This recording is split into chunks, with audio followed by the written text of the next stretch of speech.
Hi అండి. మేమైతే మామిడి తోటకొచ్చినాం డైరెక్ట్‌గా. ఎందుకంటే బయట పైసలు ఎక్కువై మామిడి పండ్లు కొన్నట్టుంది ఈ పరిస్థితి. ఎందుకంటే మొన్న కిలో మామిడి పండ్లు కొంటే ఉత్తగా కట్ చేసి పడేసుడయింది. ఎందుకంటే మామిడి పండ్లు కోస్తే చాలు అన్ని పురుగులే ఉండయి. మీకు కూడా గిట్టనే అయితుందా? చూడుర్రి ఇట్లా చెట్టుకి తెంపుకొని ఇట్లా తినుడే అనమాట.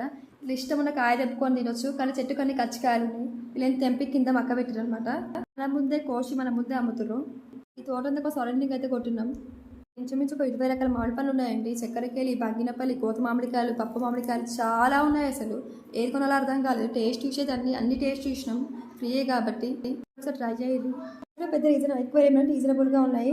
ఒక 6 o'clock 5:30 అట్లా వచ్చినాం. ఎందుకంటే మిట్ట మధ్యాహ్నం వెంట చంపుతుంది. మనకు వెనుక పియ్యలు గేలు ఎవరు లేరు. మనకి చెత్తి పట్టుకొని రావడానికి మన వేణలు ఉప్పుటు రావాలి కాబట్టి. చూడు ఎన్ని రకాల మామిడి పళ్ళు ఉన్నాయో.